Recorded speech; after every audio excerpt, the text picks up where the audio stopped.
Assalamualaikum warahmatullahi wabarakatuh. Kami dari kelompok 1 akan memberikan tutorial cara menginput transaksi penjualan dan pembelian pada Jurnal ID.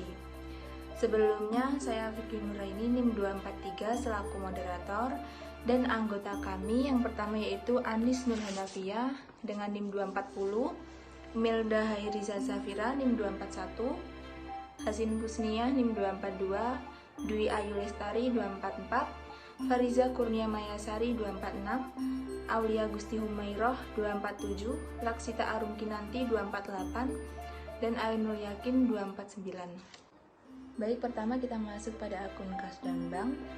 Kemudian kita pilih buat transaksi. Setelah itu kita pilih terima uang. Kemudian kita masukkan pada menu yang membayar, yaitu kita memasukkan nama pelanggan, kemudian memasukkan tanggal transaksi, kemudian nomor transaksi. Setelah itu kita pilih akun, yaitu akun pendapatan. Setelah pilih akun, kita masukkan deskripsi, yaitu dimsum original isi 10. Kemudian kita pilih harga, kemudian kita klik harga termasuk pajak. Setelah itu buat penerimaan. Kemudian kita pilih kembali. Setelah itu yang kedua yaitu laporan. Baik, di sini saya akan menjelaskan tentang neraca. Neraca sendiri merupakan bagian dari laporan keuangan perusahaan yang berisi mengenai posisi aset, kekayaan yang dimiliki oleh perusahaan, posisi hutang, serta modal yang dimiliki oleh pemegang saham pada periode tertentu. Baik, di sini kita memasuki laporan neraca. Untuk menampilkan laporan neraca, kita klik lihat laporan, lalu sesuaikan periode, dan klik filter untuk menampilkan transaksi laporan neraca. Baik, berikut adalah laporan neraca. Dalam laporan neraca terdapat aktiva dan pasifa. Dalam aktiva terdapat aset perusahaan, dan dalam pasifa terdapat kewajiban perusahaan yang harus dibayarkan oleh perusahaan, serta modal pemilik. Antara pasifa dan aktiva harus seimbang, maka laporan tersebut dapat dikatakan benar. Baik, di sini saya Dwi Ayu Lestari dengan NIM 244 akan menjelaskan tentang laporan buku besar dari Freeze Foodie.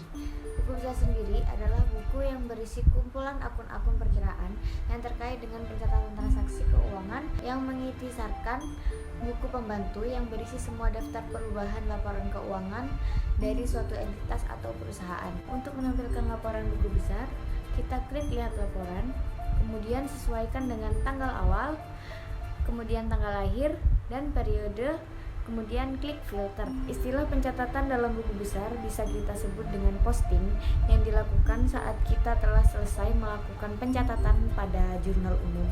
Ada dua golongan akun dalam buku besar, yaitu yang pertama ada akun real, yaitu akun-akun yang muncul pada pencatatan neraca, aktiva, utang, kewajiban, dan modal. Yang kedua ada akun nominal, yaitu akun-akun yang terdapat dalam laporan laba rugi yang meliputi akun pendapatan dan beban-beban. Baik, di sini saya akan menjelaskan tentang perubahan modal atau perubahan ekuitas, di mana perubahan modal ini adalah pergerakan dalam ekuitas pemilik yang terjadi dalam periode tertentu. Nah, di sini modal awalnya sebesar 1.875.000 dan pada saldo akhirnya juga sebesar 1.875.000. Nah, jadi di sini tidak terjadi perubahan modal. Selanjutnya laporan jurnal. Untuk menampilkan laporan jurnal, kita sesuaikan periodenya, yaitu pada tanggal 1 Juni 2022 sampai 29 Juni 2022. Lalu kita klik lihat laporan dan klik filter untuk menampilkan transaksi laporan jurnal. Jurnal sendiri merupakan semua transaksi keuangan suatu badan usaha atau organisasi yang bertujuan untuk pendataan, termasuk di dalamnya ada jumlah transaksi. Ada beberapa jurnal yang dimasukkan ke dalam laporan keuangan, yaitu ada jurnal pembelian, jurnal penjualan, jurnal penerimaan kas, dan jurnal pengeluaran kas. Ini sajian dari laporan jurnal yang semua sudah diinput. Jumlah total keseluruhan laporan jurnal senilai Rp7.813.050. Baik, terima kasih. Selanjutnya saya Laksita Rengkinanti akan menjelaskan tentang biaya. Nah, biaya pada jurnal ID ini berfungsi mengelola pengeluaran dan anggaran secara lebih efisien serta terbebas dari pengeluaran yang di luar batas dan tersembunyi. Adanya kolom biaya ini dapat menghemat biaya yang dikeluarkan perusahaan karena adanya rencana budget. Nah, di bawahnya terdapat total biaya bulan ini dan biaya 30 hari terakhir sebesar Rp677.500 dan juga terdapat biaya yang belum dibayar sebesar Rp0. Di bawahnya terdapat daftar biaya, yakni dengan kategori yang pertama biaya sewa kendaraan sebesar Rp17.500, biaya iklan dan promosi sebesar Rp100.000, biaya makanan dan transportasi sebesar Rp50.000, biaya sewa operasional sebesar Rp15.000, iklan dan promosi sebesar Rp100.000, biaya sewa operasional sebesar Rp20.000, listrik sebesar Rp25.000 dan biaya sewa sebesar Rp350.000. Baik, di sini saya akan menjelaskan tentang kontak dan daftar akun.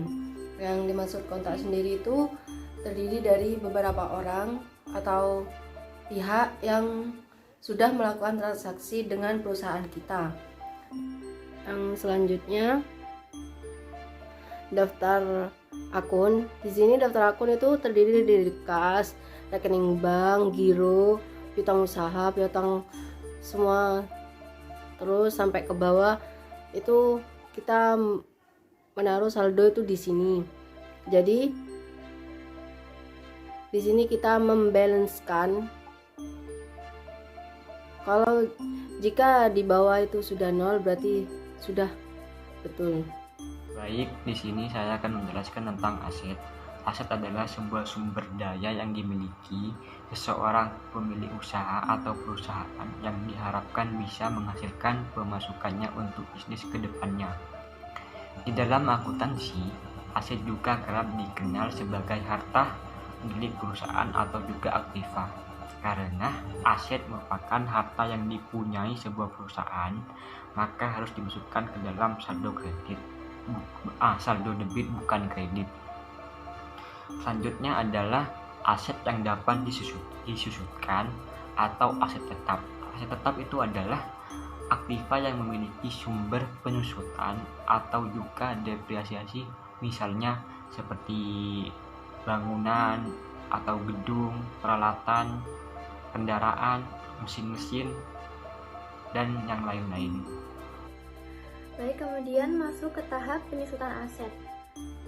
Di journal.id ini, tata cara untuk menyusutkan aset adalah kita pertama harus membuka pengaturan aset terlebih dahulu, kemudian klik simpan aset, kemudian memasuki halaman penyimpanan aset baru. Di sini dimasukkan aset yang mau kita susutkan. Di perusahaan Frisbee ini kita akan menyusutkan mesin sealer, kemudian dimasukkan tanggal akuisisinya dan biaya akuisisi. Ini kan masih tersetel otomatis aset non depresiasi. Di situ kita centangnya dihilangkan dulu untuk mengatur aset tersebut supaya dapat disusutkan. Kita atur masa manfaatnya dan nilai per tahun. Kemudian diganti akun penyusutannya karena ini adalah mesin dan peralatan, diganti penyusutan mesin dan peralatan. Kemudian diakumulasi penyusutannya juga diganti mesin dan peralatan. Kemudian setelah semuanya selesai, tinggal klik buat aset. Baik, sekian penjelasan dari kelompok kami. Kurang lebihnya kami mohon maaf. Wassalamualaikum warahmatullahi wabarakatuh.